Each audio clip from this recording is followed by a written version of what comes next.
وطندارای عزیزم سلام و درود.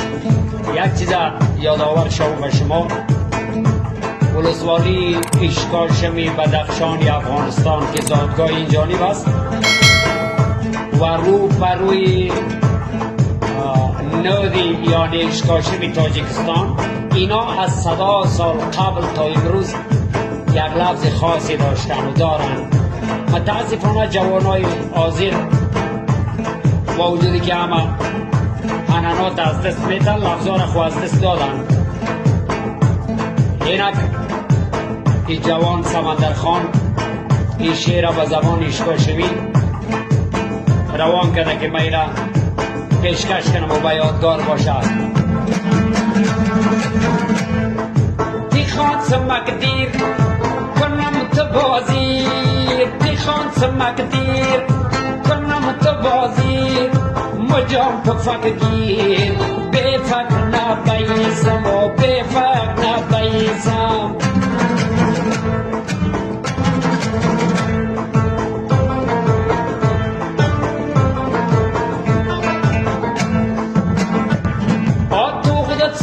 بر تو شد مجیگر، تو خودت سم بر تو شد مجیگر، مچان کردی بر بے فکر نبایزم، بے فکر نبایزم، مچان کردی بر بے فکر نبایزم و بے فکر نبایزم.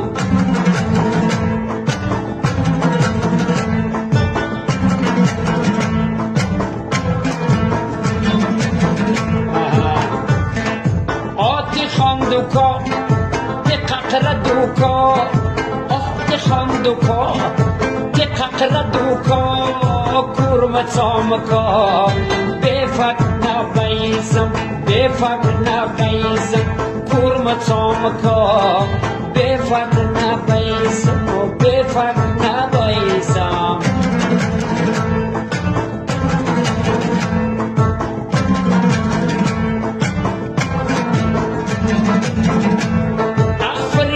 گشتار بزبطی گفتار، فریتی گشتار بزبطی گفتار، جکان که فکرزار بے فکر نبایزم، اخ بے فکر نبایزم.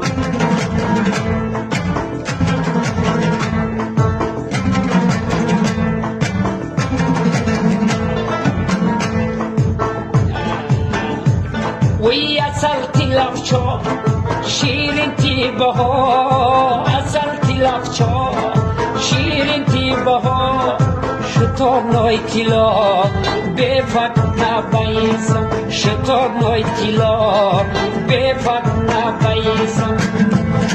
آتی گب ملایم اسمم گلداییم، تی گب ملایم اسمم گلداییم، نستر تزالیم بے فکر نبایزم، بے فکر نبایزم، بے فکر نبایزم.